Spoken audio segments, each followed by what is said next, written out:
네, 안녕하십니까. 자, 그래서 거창하게 제가 제목을 2019년 부동산 시장 전망과 이 투자 전략으로 한번 세워봤습니다. 한국건설산업연구원에서 2019년도 부동산 시장에 대한 전망, 그리고 건설 사업에 대한 전망 내놓은 데이터가 있어서 잠깐 봤더니 전국의 매매 가격이 마이너스 1.1% 정도 하락을 할 것이다.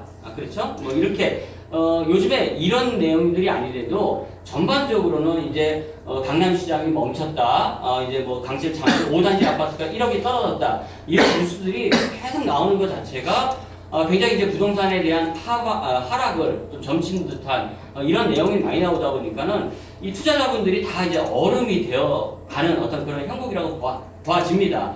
그래서 많이들 여쭈세요. 이때 부동산 투자해도 됩니까? 이렇게들 많이 이제 질문을 많이 받습니다. 그런데 희한하게 주식시장이 얼어붙건 아니면 좋아지건 지금 주식시장에 들어가도 됩니까? 라는 이야기를 많이들 안 하세요. 종목을 선택들을 많이 하시잖아요. 그런데 부동산은 전체적인 흐름들을 많이 보세요. 지금 부동산 사도 됩니까? 이제 거의 다 오른 거 아닙니까? 뭐 이런 식의 어떤 많이들 말씀을 하신다는 거죠. 근데 실질적으로는 부동산도 우리 주식의 종목들이 여러 가지 종목들이 있듯이 이 부동산도 지역에 따라서 상품에 따라서 너무나 천차만별이기 때문에 그냥 무조건 좋아요, 무조건 나빠요를 이야기할 수가 없다라는 것이죠. 하지만 현재 신문 지상이 나오거나 이런 뉴스 매스컴에 나오는 시장 상황을 보면은 역시 시장이 안 좋은 식으로 계속 흘러가는 걸로 나오고 있다. 이렇게 좀 보시면 될 것 같아요. 그래서 제가 한번 준비를 해봤는데요. 문재인 정부 들어서 부동산 시장이 어떻게 흘러왔나 이렇게 봤더니 보시면은 이제 한 7, 8번 정도의 대책이 계속적으로 나왔습니다. 한 1년 6개월밖에 안 됐는데 참 많은 대책이 나왔다고 생각을 해요. 다 6.19 부동산 대책부터 얼마 전에 9.21 부동산 대책까지 다 수요를 억제하고 뭐 공급 이제 9.21 대책은 공급을 이제 한다는 대책이지만 이런 대출 규제하고 이런 여러 가지 규제 정책들이 계속 나왔죠. 그러면서 계속적으로 이제 잡힐 것이다, 이제 잡힐 것이다 하면서 현재는 이렇게까지 많이 상승을 했어요. 위에 보시면 노란색이 서울 부동산 시장인데 문재인 정부 들어와서 현재 한 19.4%가 상승을 하면서 이제 굉장히 이제 다 올랐다, 이제 큰일 났다, 뭐 이제 이런 식의 어떤 이야기들이 나온다는 거죠. 수도권 같은 경우에는 좀 그거보다 낮은 9.4%. 자, 그런데 수도권이라는 것은 서울과 인천과 경기도가 포함된 거고요. 또 전국은 이 포함된 거에 또 5대 광역시 그리고 지방의 부동산이 모두 합쳐진 겁니다. 자, 이게 따로따로 보면은 역시 서울 부동산 시장이 현재로서는 가장 뭐 선도적으로 많이 오르고 있고 모든 부동산 시장을 지금 선도하고 있다 이렇게 보시면 돼요.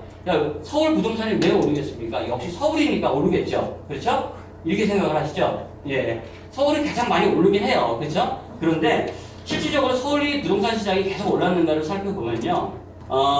이게 제가 이제 저는 다른 뭐 신문 기사라든가 이런 걸 따와서 이제 그래프를 여러분들한테 보여드리는 게 아니라 저 나름대로 이제 이런 데이터를 가지고 저는 국민은행 데이터를 많이 사용을 하는데 2012년까지는 공인된 이 부동산 지수 자체가 국민은행 데이터였고요. 2014년부터는 감정평가원에서 이제 새롭게 발표를 하고 있죠. 근데 저는 이제 오래전부터 이 국민은행 데이터를 써왔기 때문에 국민은행 데이터를 계속적으로 좀 사용을 하고 있습니다.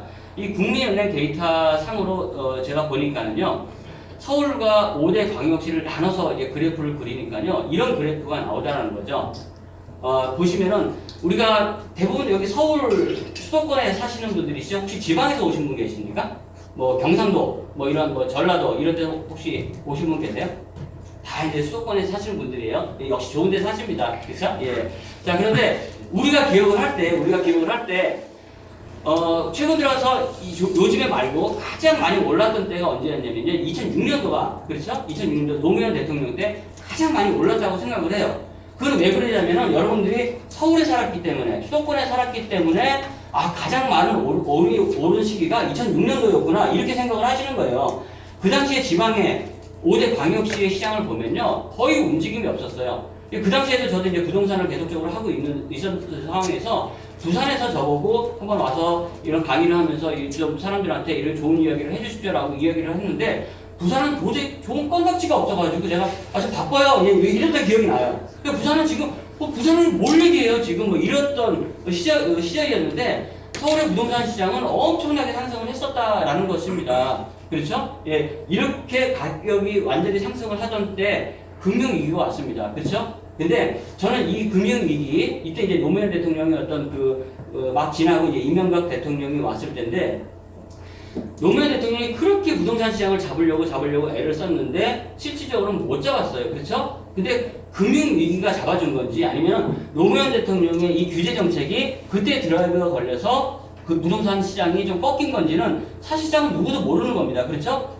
그런데 우선은 금융위기가 왔기 때문에 전반적으로 세계 경제가 위축이 됐고 서울의 부동산 시장은 가격이 하락하기 시작을 해서 굉장히 많은 리스크를 우리가 기억을 하실 겁니다. 그런데 그 당시에 이상하게도 말입니다. 그 2008년도 후반에 왔었죠. 그런데 2008년도 지나서 2009년도 초반부터 이상하게도 지방의 부동산 시장이 엄청나게 상승을 하기 시작을 했습니다.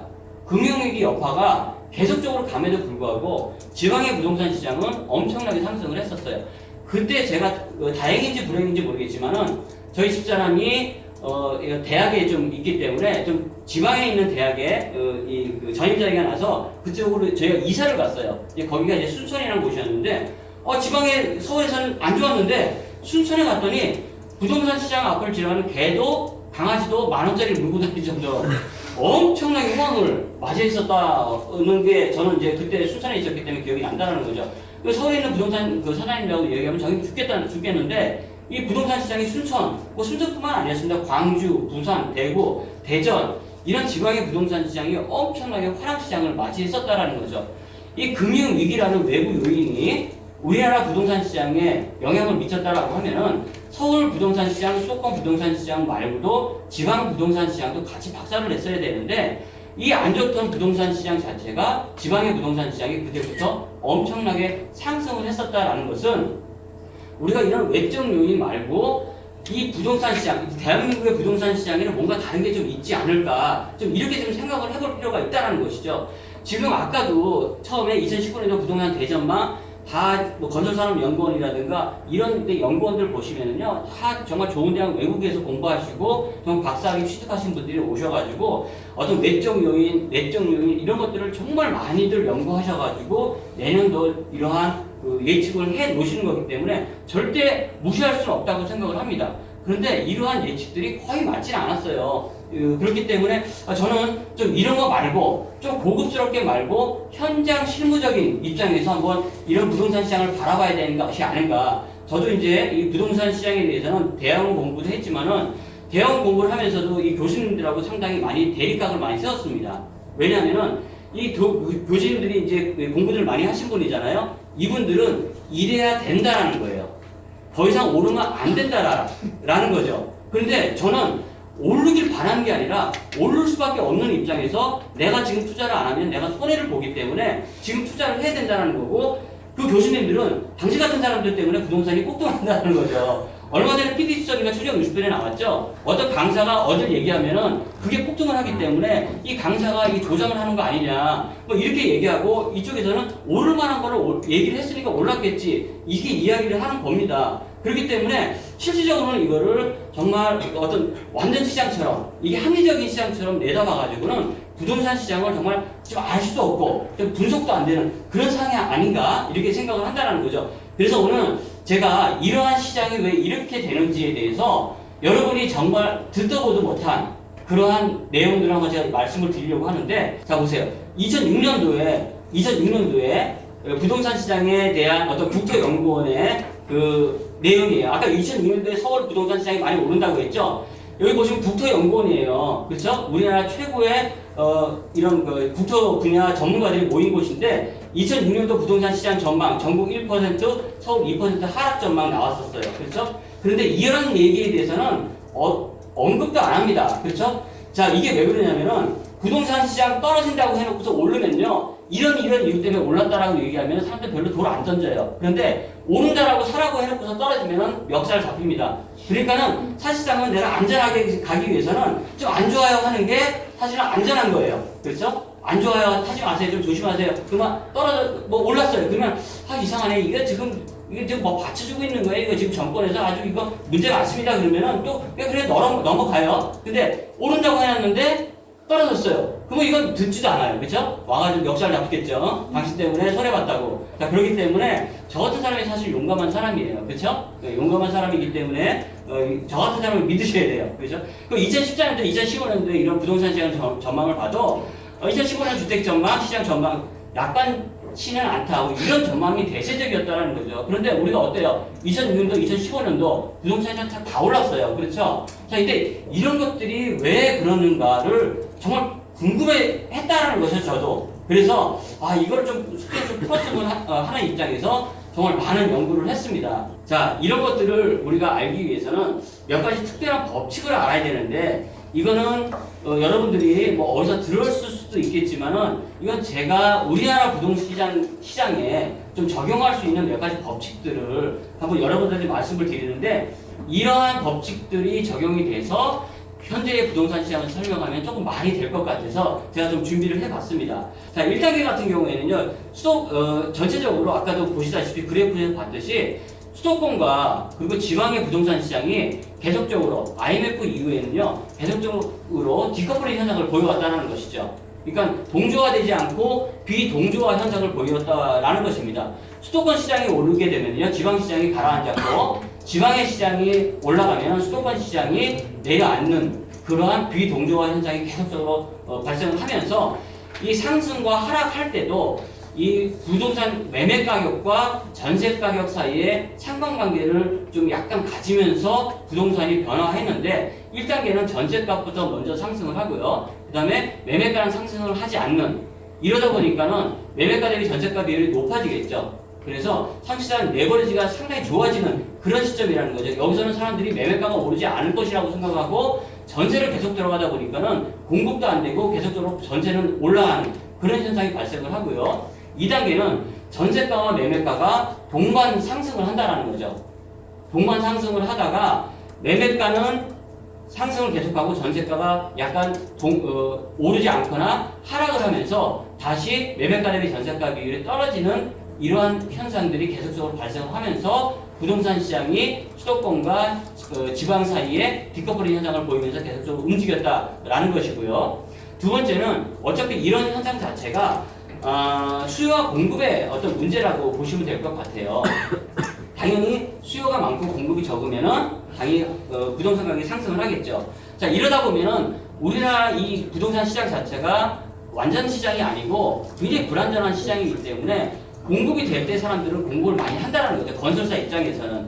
그러다 보니까 어차피 어느 순간인가는 이게 초과 공급이 되기 때문에 이제 수요가 갑자기 사그라지면서 부동산 가격이 하락을 하게 됩니다. 그래서 대한민국의 부동산 시장도 이 부동산 가격도 하락이 반드시 오긴 옵니다. 자, 오기는 오는데 이 하방 경직성이라는 특징을 아주 잘 가지면서 부동산이 하락을 한다는 것입니다. 이게 뭐냐면은 부동산의 특징 중에 아주 중요한 특징이라고 생각을 하는데, 이 주식과는 틀리게 이 하방 경직성의 특징을 아주 갖는다라는 거예요. 오를 때는 상당히 많이 오릅니다. 40%까지 막 쑥쑥 오르면서도 떨어질 때는 굉장히 조금 떨어져요. 자, 그런데 이 이유를 여러분들이 생각을 해보면은 사람들은 5%의 상승에 대한 희열보다는 3%의 하락에 더 많은 충격을 받는다라는 겁니다. 그러니까 내가 1억을 벌어도 1억 갖고 요즘에 뭐해? 뭐 집 하나 못 사는 거 이렇게 생각을 하지만 만약에 1억을 내가 손해본다고 하면은요, 밤잠을 못 잔다라는 거죠. 그러니까 이 손실에 대한 어떤 그런 허탈감이 굉장히 크기 때문에 이 부동산 시장, 특히 이 부동산 시장에는 그것들이 잘 맞아 떨어지면서 하방 경직성의 특징을 굉장히 많이 보인다라는 겁니다. 그래서 전체적으로 보면요, 떨어질 때 조금 떨어지고 다음에 많이 오르고, 떨어질 때 조금 떨어지고 다음에 더 많이 오르고 하면서 우상향적인 그래프를 계속적으로 보여왔었다는 거죠. 반대적인 개념을 가진 게 바로 금리예요. 금리는 떨어질 때는 뭐 5%에서 4%로 떨어지면은 뭐 2%까지만 떨어져도 얼마나 떨어져 이러면서 지금 기준금리 1.5%에서 2.75% 된다라고 하면 사람들이 벌벌벌 떨죠. 그렇죠? 이거 그렇게 되면은 뭐 전체적인 이게 얼마를 더 내야 되고 엄청나게 뭐 리스크가 많이 올 것이고 이렇게 사람들이 생각을 한다는 겁니다. 그렇기 때문에 금리는 상반경직성을 가지고 있고 부동산은 하방 경직성을 가지고 있는 아주 특징적인 게 보여진다는 것이죠. 그렇기 때문에 부동산 시장 자체가 많이 떨어지지 않는다. 이렇게 보시면 되는 것이고요. 부동산도 인플레이션에 인플레이션 때문에 이 부동산 가격이 계속적으로 상승할 수밖에 없는 것이다라는 것입니다. 우리가 보통 인플레이션이 경제 성장률도 마찬가지지만 3%대가 적정하다 이렇게 얘기를 하는데 부동산 시장도 어느 정도는 올라줘야지만이 사람들이 사고 팔고, 그러니까 오르지 않으면은 이게 떨어지는 효과를 가진다라는 것이죠. 그래서 우리가 여러분들 중에 좋아하시는 분들도 계시고 아주 싫어하시는 분들도 계시는 이명박 전 대통령 때 이런 이야기가 있었어요. 이명박 대통령이 그때는 안 올랐죠. 수도권의 부동산 시장이. 그 사람들을 모아놓고 이런 이야기를 했답니다. 경제장관들을 데려다 놓고 아니 3% 정도는 매년 올라야지 사람들이 사든지 팔든지 할 거 아니에요. 저 한번 그렇게 해보셔. 이렇게 이야기를 했다가 아주 원성을 자세하게 들었어요. 지금 뭔데 3% 올려라 내려라 마음대로 하느냐 또라이 아니야 이런 식의 이야기를 듣기도 해줬다는 거죠. 근데 이명박 대통령이 평가가 어쨌든 저쨌든 간에 이 이명박 대통령은 장사꾼이에요. 원래 그렇죠. 장사를 하던 사람이기 때문에 그런 원리를 좀 안다는 입장에서는 이게 맞는 말이 아닌가 이렇게 좀 생각이 든다라는 것이죠. 그래서 예전에는 우리가 부동산 시장 하면은 무조건 아무데나 사면 다 올랐어요. 그렇죠? 웬만한 강북이나 강남이나 지금 차이가 많이 나지만은 웬만한 데가 다 올랐지만은 지금은 여러분들도 아시다시피 부동산이라는 게 많이 공급이 됐고 하기 때문에 굉장히 양극화 현상이 많이 납니다.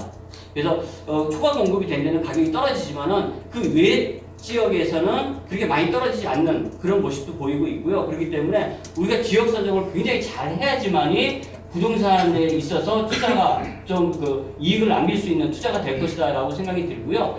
그래서 지금은 어떤 곳에 투자를 해야 되는지 이런 것들을 여러분들이 많이 우리가 종목 고르듯이 좀 고민을 해보셔야 된다. 좀 이렇게 생각이 됩니다. 자, 그래서 어떤 곳에 투자를 해야 되냐 하면요. 우리는 이제 두 가지를 간단하게 말씀을 드리면은 이렇게 이야기를 드릴 수가 있을 것 같아요. 이제 변화가 있는 곳에 투자를 해야 되는데 그래야지 뭔가 변화가 있는 곳에 이제 이슈가 있는 것이고 가격 변화가 있는 것입니다. 그래서 한 곳은 간접적인 개발, 그러니까 새로운 일자리라든가 이런 것들이 들어오는 곳, 그렇죠? 그러니까 업무 단지가 많이 들어오는 곳, 이런 곳에는 어차피 돈이 생기고 일자리가 생기기 때문에 사람들이 많이 들어오고 가격 변화를 충분하게 가져올 수 있는 곳이다. 이렇게 보시면 될 것 같고요. 직접적인 개발, 재건축, 재개발 같은 이런 것들. 근데 지금 재개발이나 재건축 같은 경우에는 지금 서울시에서는 많이 지금 제한을 많이 하고 있고 연한도 40년을 늘린다고 이러고 있죠. 그런데 이것 자체가 저는 이제 오늘 시간이 짧아서 이런 것들을 다 말씀을 못 드리지만은 재개발이 되지 않으면요 공급이 없어질 수밖에 없어요. 그렇죠? 공급이 없어지면 어떻습니까? 새 아파트가 없는 거예요. 그러면 지금 10년 된 아파트, 우리가 앞으로 10년을 더 살면 20년 된 아파트가 됩니다. 우리나라가 외국처럼 100년 된 아파트도 탄탄한 아파트가 있다 이러면 몰라도요. 벌써 20년 되면 어떻게 돼요? 옆에 있는 우리 집사람이 모드만 가지고 여기 후지고 이렇게 옆으로 자꾸 찔러요. 그렇죠? 그러면 새 아파트를 찾아야 된다는 거죠. 저도 이제 현업에 있기 때문에 전화가 옵니다. 저는 이제 강서구 쪽에 있기 때문에 강서구에 아파트 얼마나 합니까? 그럼 예를 들어가지고 비싼 거는 12억, 15억 이렇게 하고요. 싼 거는 한 7, 8억 합니다. 이렇게 이야기를 한단 말이죠. 그러면은 그 차이가 뭐냐면은 대단지, 역세권, 새 아파트 이런 거는 12억까지 넘는 아파트가 있는가 하면요. 역세권도 아니고 오래된 아파트 이런 것들은 7, 8억짜리도 있다라는 거죠. 그렇죠? 자, 그런데 이런 것들이 계속적으로 오래되다 보면 사람들은 계속적으로 좋은 아파트를 찾게 되는 것이고요. 그렇죠? 이러다가 공급이 안 되면은 수요가 발생을 하는 것이고 이럴 때 어떻게 돼요? 하나 아파트가 딱 분양을 한다라고 하면은 이제 머리 터지는 거죠. 그렇죠? 와가지고들 어떻게 해야지 이걸 받을 수 있는지에 대해서 궁리하고 이제 이제 중간에 천막도 치고 이러면서 이제 아파트가 팔리는 겁니다. 그래서 이런 것들이 실질적으로는 저는요 이번 정권에서도 부동산 시장에 대해서 많은 대책을 세웠는데 근본적인 대책은 정말 세우지 못한 상황이 아닌가 이렇게 생각이 들어요. 자, 왜냐면요 여러분들 이렇게 생각을 해보세요. 지금 부동산 여러분들 우리 여기 이제 아버님 오셨지만 지금 집 가지고 계시죠? 예, 집 가지고 계십니다. 자, 그런데 지금 이제 마곡에 보면은 제가 이제 마곡에 있으니까 이제 9단지에 하는 아파트가 이제 이번에 이제 새로 분양을 할 건데요. 그 아파트 이제 사면은 그거 당첨이 되면은 무조건 한 3, 4억은 남을 거예요. 하고 싶으시죠? 그렇죠? 근데 아버님은 지금 집도 가지고 계시고요. 그렇죠? 이렇게 뭐 단촐하게 이제 뭐 자제분들 이렇게 좀 이제 출가시키시면 단촐하고 이렇게 되지 않습니까? 근데 이런 아버님들은 그 구단지를 받을 수가 없어요. 그렇죠? 자격조차 안 되는 거예요. 분양 받을 자격조차. 그러면 이 구단지를 받을 자격이 생기신 분들은 누구냐? 그렇죠? 20년 동안 집이 없었어요. 그렇죠? 또 이제 근데 이제 가정을 화목해서 애들 한 5명 정도 낳고 부모님까지 모시고 그렇죠? 이런 분들은 여기 들어갈 자격이 있는 거예요. 근데 이분들이 뭐가 없어요? 돈이 없어요. 그렇죠? 그렇기 때문에 이분들은 어떻게 되냐면은 대부분 팔아요. 파는데 당첨이 돼서 파는 분들도 계시고요. 통장을 파시는 분들도 계십니다. 작업하는 분들이 계시잖아요. 통장을 팔았는데 예를 들어가지고 이혼녀가 15년 동안 집이 없었고, 그렇죠? 애들 자기 하나가 있고, 뭐 이런 이혼녀가 그걸 통장을 가지고 있으니까 그걸 팔았어요. 그랬더니 이분은 보니까 한 50점밖에 안 돼. 그렇죠? 그럼 이분을 70점으로 만드는 방법은 뭐예요? 결혼을 시키면 돼요. 예. 결혼을 시킵니다. 여러분들 거짓말 같죠? 결혼시켜요. 예, 결혼시키고 이쪽도 아들 하나 가진 남자랑 결혼시켜요. 예, 그러면 가족수도 맞춰가지고 70점 넘어가게 되는 거예요. 그러면 이걸로 당첨이 되는 겁니다. 그렇죠? 당첨이 돼서 이거 어떻게 해요? 파는 거예요. 근데 못 팔아요. 못 팔죠? 이거 못 팔죠? 3년, 몇 년도, 앞으로는 8년인가 못 판다고 그러죠? 그래서 투기를 못하게 하는 거예요. 근데 팔 수 있어요. 어떻게 팔아요? 지방으로 전출을 가거나, 그렇죠? 이민을 가거나. 이거 하나 팔면요, 3억, 4억 남으면요, 하나 이미 보내도 돼요. 그렇죠? 지방으로 하나 내보내도 돼요. 이렇게 보냅니다. 이렇게. 이게 그런데 여러분들이 만약에 이런 사람한테 주는 게 아니라 아버님한테도 똑같이 집이 5개 계신데 똑같은 자격 주고 애 딸린 20년 동안 집 없는 사람한테도 똑같은 자격을 줬어요. 그러면 이 아버님이 뭐하러 그거를 비싼 돈 주고 분양권을 사겠습니까? 그렇죠? 안 사죠. 자, 그러면 시장이 더 왜곡되지 않는다는 거예요. 근데 어떤 정신이 대통령이 나와가지고 저는 이렇게 하겠습니다라고 얘기하면 어떻게 돼요? 또라이라고 그러죠. 네. 그러니까 말이 안 되는 거예요. 지금 이 시장 자체가 왜곡된 시장일 수밖에 없다는 거죠. 자, 그러면은 제가 말씀드리고 싶은 거는 이런 왜곡된 시장이 고쳐지지 않는다라고 하면은 이러한 분위기가 계속적으로 갈 것이고 그렇게 됐을 때 나는 그래도 정도를 지켜서 부동산 투자 안 하고 투기 안 하겠다. 그렇죠? 그냥 나는 정도를 걷겠다라고 하신 분은 그렇게 하셔도 된다라는 거죠. 하지만은 그렇게 됐을 때 어떤 상대적인 박탈감을 나는 못 이기겠어. 옆에 사람이 내가 3억, 4억 벌면 나는 정말 미쳐버릴 것 같아 하시는 분들은 투자를 계속적으로 하셔도 된다는 거죠. 이 정권에서도 이러한 정치적인 것 갖고는 도저히 해결할 수 없는 문제라는 겁니다. 또 하나 여러분들한테 말씀을 드릴게요. 자, 여러분들 택지개발지구 이번에 만든다 그랬죠? 많이 공급한다 그랬죠? 그러면 안정될 것 같죠? 자, 저는 이렇게 생각을 합니다. 우리의 아이는요, 주택 정책은 있지만 부동산 정책은 없어요. 이게 무슨 말이냐면은, 주택은 아까처럼 집 없는 서민한테 주는 어떤 이런 정책들은 계속적으로 나오고 있어요. 근데 여러분들은 그것만 알고 계시지만은, 주택, 아파트를 짓는 거 외에 상업지역, 그렇죠? 그 업무지역, 이런 것들은 어떻게 파는지 혹시 아십니까? LH공사, LH공사에서 눈치를 봐서 주변의 집값, 땅값이 2천만 원, 3천만 원 정도 될 것 같으면요. 입찰을 보는데 최소 입찰 단위를 2천만 원, 3천만 원을 잡는 거예요. 그래서 경쟁 입찰을 시킵니다. 그러면 이게 사업이 나올 것 같으면 처음에는 사람들이 막 유찰을 들고 하겠죠. 근데 어떤 사람이 2,500만 원, 2천짜리를 2,500만 원에 땅을 매입을 해서 분양을 했는데 성공을 했어요. 그럼 다음번에 얘네들이 2,500에 맞춥니다. 최저 입찰가를. 그러면 또 경쟁을 하게 되죠. 3,500에 분양이 됩니다. 그렇죠? 그럼 처음에 분양했던 거 오피스텔 평당 500만 원에 600만 원에 분양했던 거 성공해서 더 비싼 땅을 샀죠. 그럼 얼마에 분양을 해야 돼요? 1,000만 원, 1,200만 원에 분양을 해야 돼요. 이게 성공을 했습니다. 그럼 다음 차는 얼마에 분양을 해요? 3,500만 원에 분양하죠. 그러면은 이 경쟁 입찰을 통해서 4천만 원의 입찰을 보는 겁니다. 그러면 얼마에 땅을 오피스텔을 팔아야 됩니까? 그러면은 1,500만 원, 2천만 원에 팔아야 되는 거예요. 여러분 택지개발지도 들어가지 않습니까? 처음에는 1,000만 원 하던 오피스텔이 30%에서 됐네요. 1,000만 원 하던 오피스텔이 나중에는 1,500만 원, 2천만 원 되는 이유가 바로 그겁니다. SH공사, LH공사에서 땅값을 올려줘요.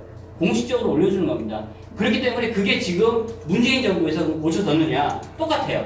더 심해지면 심해졌지 그게 나아진 게 없다라는 거죠. 그렇기 때문에 여러분들이 계속적으로 부동산을 관심을 가지고 투자를 하셔도 괜찮다라고 보는데 제가 요 데이터가 제가 그동안에 조금 엑기스만 모아둔 그런 데이터예요. 이거는 서울도 아니고 부산도 아니고 전국적인 데이터를 가지고 제가 이걸 만들어 봤는데 이게 전국적인 부동산 매매가 대비 전세가 비율을 나타내면서 흐름이 어떻게 됐는가 이거고요. 또 밑에 보는 노란색 이게 이제 그동안의 금리거든요. 자, 여러분들 보시면은 금리가 올라가면 부동산 시장이 굉장히 불안해한다라고 생각을 하지만은 금리가 엄청나게 높았을 때도 부동산은 엄청나게 상승을 했어요. 실질적으로 부동산 가격이 얼마나 오르냐가 중요한 거지 금리 자체가 비싸고 낮고의 어떤 그런 문제는 아니라는 겁니다. 자, 여러분 보세요. 자, 보시면은 우리가 김대중 정부 때부터 보시면 빨간 선을 보세요. 처음부터 이때 보시면은 김대중 정부 초반에 99년도에 이제 IMF 이후 들어서면서 부동산 가격이 많이 오르지 않으니까는 전세 가격이 많이 올랐죠. 전세 가격이 많이 오르다 보니까는 어느 정도 시점에 전세 가격과 매매 가격이 동시에 상승을 합니다. 그렇죠? 동시에 상승을 하다가 매매 가격이 계속적으로 상승을 하는데 전세가는 약간 좀 보합세 내지는 하락을 했어요. 이런 식으로 아까 제가 처음에 얘기했듯이 전세가 상승, 매매가 보합, 매매가 상승, 전세가 상승, 매매가 상승, 전세가 보합이 이런 식으로 계속적으로 하게 되면 어떻게 됩니까? 매매가 대비 전세가 비율이 사인파를 그리게 된다는 거죠. 지금 보시면 밑에 있는 빗줄무늬가 비오는 게 아니라 매매가 대비 전세가 비율을 나타내는 겁니다. 자, 그러면 우리가 낮았을 때는 뭐 50%까지 갔다가 전국적으로 69%까지 김대중 정부 때 갔어요. 그렇죠? 근데 우리가 박근혜 정부 어느 정도쯤 들어가가지고는 어떤 얘기를 했냐면은 이제 매매가 대비 전세가 비율이 전반적으로 70% 넘었기 때문에 이제 꺾일 것이다. 이런 얘기 많이 들으셨죠? 왜 이런 얘기를 하냐면은 이론적으로 70%가 되면 꺾인다는 게 아니라 김대중 정부 때 그 정도에 꺾였기 때문에 이번에도 그렇게 되지 않을까 이렇게 예상을 해봤다는 거죠. 근데 이게 계속적으로 상승을 하면서 75%까지 올라갔고요. 현재는 이게 내려가고 있는 거예요. 그 이유가 뭐예요? 매매가는 상승하는데 전세가가 지금 보합 내지는 하락을 하고 있기 때문에 그래요. 시장이 자체가 나빠진다는 얘기는 아닙니다. 자, 그런데 보세요. 매매가가 상승할 때는 많이 상승을 해도 떨어질 때는 조금밖에 하락을 안 하죠. 이게 바로 하방 경직성이 우리나라 부동산에 적용이 된다는 그런 이야기고요. 전반적으로 보면 30년 동안의 데이터를 보면은 우상향 방향을 계속적으로 그려왔다는 겁니다. 어딘가는 계속적으로 상승을 해왔다는 거예요. 서울이 오르건, 부산이 오르건, 대구가 오르건, 어딘가는 계속적으로 상승을 하면서 부동산 시장은 계속적으로 상승을 했다. 자, 그런데 이렇게 보다 보니까는 제가 여러분들한테 말씀을 드릴 수가 있는 게 한 가지. 지금 사시면요, 30년 후에는 반드시 오릅니다. 그랬더니 어떤 분이 돌던데요. 그죠? 내 나이 지금 60인데, 90살에 뭐 하겠다는 거예요. 그죠? 네. 그래서 여러분들한테 내가 조금이라도 줄여지기 위해서 조금 더 연구를 해봤어요. 그랬더니 이제 그 결과가 요거예요. 자, 김대중 정부, 노무현 정부, 이명박, 박근혜, 현재 문재인. 자, 이것을 보면요, 공통점이 하나 있습니다. 뭔지 아세요? 공통점이? 정권 초기보다 정권 말기가 항상 부동산 가격이 높았다는 거예요. 그렇죠? 자, 그런데 이게 희한하게도요, 보시면은, 여기 보시면 요거 제가 선 하나 그어놨죠? 그렇죠? 여기도 선 하나 그어놓고, 여기도 선 하나 그어놨어요. 이게 뭐냐면은, 정권 들어와서 2년에서 3년 차 넘어갈 때 선입니다. 이걸 왜 그러냐면은 부동산 시장이 항상 정권 들어와서 2년 차에서 3년 차 넘어갈 때 부동산 가격이 항상 상승했어요. 우리가 금융위기 이후에 2010년부터 부동산 가격이 상승했다고 말씀을 드렸는데요. 그때가 바로 2010년 2월 달이 그 정권 2년 차에서 3년 차 넘어갈 때였습니다. 이명박 정부 때. 이때 희한하게 항상 올라가요. 부동산 가격이. 자, 그래서 저는요, 정말 제가 이전 정권에도 그랬고 박근혜 정부 이명박 때도 제가 이런 얘기를 했거든요. 이런 이야기를 하면서 박근혜 정부 2년차에서 3년차 넘어갈 때가 2015년 2월 달입니다. 이때 반드시 올라가니까 여러분 투자하세요. 그리고 나한테 선물 가져오세요. 선물 하나도 안 가져와요. 그죠? 예.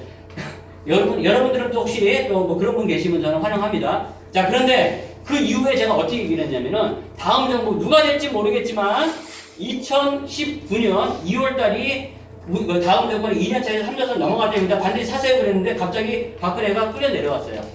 저 황당해가지고 그럼 어떻게 계산을 하지? 이렇게 근데 이게 제가 보니까는 꼭 이 5년을 안 채우더라도 한 2년 차에서 3년 차 넘어갈 때가 이제 뭔가가 이제 변화가 이제 생기는 그런 타이밍이라는 거죠. 자, 그래서 이번에 문재인 정부 2년 차에 3년 차 넘어갈 때가 언제예요? 내년도 5월달, 그쵸? 이게 2년 차에 3년 차 넘어갈 때입니다. 그래서 지금 어떤 분들 이제 말 다 올랐기 때문에 이제는 뭐 이제 끝물 아니야? 저는 더 상승할 거라고 생각을 합니다. 자, 왜 그러냐면요. 아까 제가 초반에 말씀드렸죠? 지금 문재인 정부 1년 6개월 차에 19.5% 상승했어요. 근데 김대중 정부 때요. 5년 동안 몇 프로 상승한 줄 아세요? 전국적으로 45% 상승했어요. 노무현 정부 때 45% 상승했습니다. 아직은 조적지열이에요. 여러분들이 아직 충격을 못 받아서 그런데 대략적으로 충격 받으면 45% 올라도 그냥 그대로 삽니다. 지구 안 쪼개져요. 그렇게 살게 됩니다. 자, 여기서 제가 마지막으로 이제 하나 팁을 드리고 가자면요. 어떤 곳에 투자를 해야 되는지 이겁니다. 그런데 얼마 전에 좀 좋은 정보가 있어가지고 제가 요걸 한번 따와봤어요. 요거 이제 보시면은 주택산업연구원하고 뭐 주택협회하고 이제 이렇게 해서 부동산 시장의 어떤 공급이 많은가 과잉인가 이것들을 나타낸 건데 서울은 역시 공급 부족입니다. 서울은 공급 부족이고요. 대구도 공급 부족으로 나와 있고요. 인천, 대전 이런 데는 공급 부족으로 나와 있습니다. 지금 요즘에 상승하고 있죠. 이런 데를 좀 주시를 해보시는 것도 좋은데 여러분들 너무 뭐 서울 해가지고 뭐 서울 25개 도시 구잖아요? 도대체 서울이면 다 되느냐? 근데 제가 이게 보면 아까도 제가 처음에 말씀을 드렸지만 제가 정보통신 쪽에 있었다고 했지 않습니까? 정보 캐는 데는 제가 죽입니다. 아주. 예. 그런데 자 보시면 여러분들이 아시는지 모르실지 모르겠는데요. 사실 쉬워요. 이 서울이 어디가 발전할 것인가 이런 것들은요. 사실 다 발표가 됐습니다. 2030 서울도시기본계획, 그쵸? 2014년도에 이번에 박원순 시장이 되면서 서울 도시기본계획 만들었거든요. 여기에서 보면 3도심, 7개 광역중심지역, 12개 지역중심지역 이런 것이 좋아질 수밖에 없어요. 교통, 문화, 모든 이런 인프라가 이쪽으로 가기 때문에 그 중에 하나가 마곡입니다. 그래서 우리 김 대표님도 그쪽에 자리를 잡으신 거고요. 사실 저도 그쪽에 자리를 잡은 겁니다. 물론 강남을 따라갈 수는 없어요. 어떤 분들 제일 좋은 데 찍어주세요 그러면은 강남 누구도 뭘 할 사람 없어요. 그쵸? 근데 강남에 투자하려면 어떻게 돼요? 5단지 강남 우리 잠실 5단지 거기 뭐 16억 17억 18억 하죠. 그쵸? 전세 3, 4억이에요. 그쵸? 나머지는 자기 돈 들어가야 됩니다. 그럼 5억 갖고 와가지고 저한테 잠실 5단지 투자해도 돼요? 하세요 그래요. 그쵸? 제주권. 그런데 요번에 신문에 났어요. 잠실 5단지 1억 떨어졌다고. 어떤 분이 저한테 물어보십니다. 지금 사도 돼요? 사세요. 그럼 또 1억이 올랐대요. 사도 됩니까? 사세요. 그럼 왜 대표님은 왜 맨날 사래요? 능력 있으면 사는 거고. 그렇죠? 거기는 바로미터이기 때문에 절대로 떨어질 수가 없어요. 그럼 어떤 사람이 요번에 1억을 미쳐서 팔았겠어요? 제가 추적을 해봤습니다. 거짓말이에요. 추적했다는 건. 어떤 사람이 팔았을까요? 1억을 미쳐가면서 지금 뭐 예를 들어 18억짜리인데 17억에 팔았대요. 예, 누가 팔았겠어요? 예? 대출이요? 그 사람 5억에 산 사람이에요. 그렇죠? 5억에 산 사람은 1억 정도 그래 아유 근데 1억 더 먹을 수 있는 거 지금 팔겠다. 18억에 산 사람은 절대 17억에 못 팝니다. 그렇죠? 이 사람 5억에 팔았으면은 1억 정도 포기할 수 있어요. 그렇죠? 그래도 아까워합니다. 사람이라는 게. 자, 그렇기 때문에 이런 데다 투자하시면 되고요. 아까도 제가 말씀을 드렸지만 땅값 오르는 것. 땅값이요. 누가 올립니까? 정부에서 올려줘요. 이번에 공시지가 올렸죠? 이게 바로 땅값 올라가는 소리입니다. 그렇죠? 이번 정부에서 똑같이 갈 수밖에 없는 것이고요. 마곡지구 처음에 2천만 원대 택지 분양했어요. 지금 마지막에 노른자 땅 CP고요. 6천만 원짜리 땅 옆에 7단지 아파트 있어요. 15억 갑니다. 이런 식으로 계산을 하는 거예요. 지금 김포 같은 데 있죠? 지금 땅값 풀렸습니다. 이 사람들 땅 살려고 또 혈안이 되게 있어요. 얼마 전에 40만 원짜리, 45만 원짜리, 50만 원짜리 나오더니 이제 65만 원, 70만 원 돼가고 있습니다. 여러분들. 근데 이게 지금 끝이냐? 계속적으로 올라갑니다. 땅값은 어차피 계속적으로 상승하게 되어 있고 거기에 따라서 어차피 주택가격도 상승을 하고 사람들은 주택가격 잡겠다고 정부에서는 이야기하고 있지만 계속적으로 상업지 땅, 어부지역 땅은 계속적으로 올리고 있기 때문에 그거에 비례해서 주택가격이 계속적으로 올라갈 수밖에 없는 거다. 좀 이렇게 말씀을 드리고요. 오늘 제가 좀 시간이 짧아서 좀 말도 빠르고 좀 두서없이 얘기를 드렸습니다. 좀 투자에 좀 도움이 됐으면 하고요. 우리 김재욱 대표님 계속적으로 많이 좀 성원해 주시면 감사하겠습니다. 감사합니다.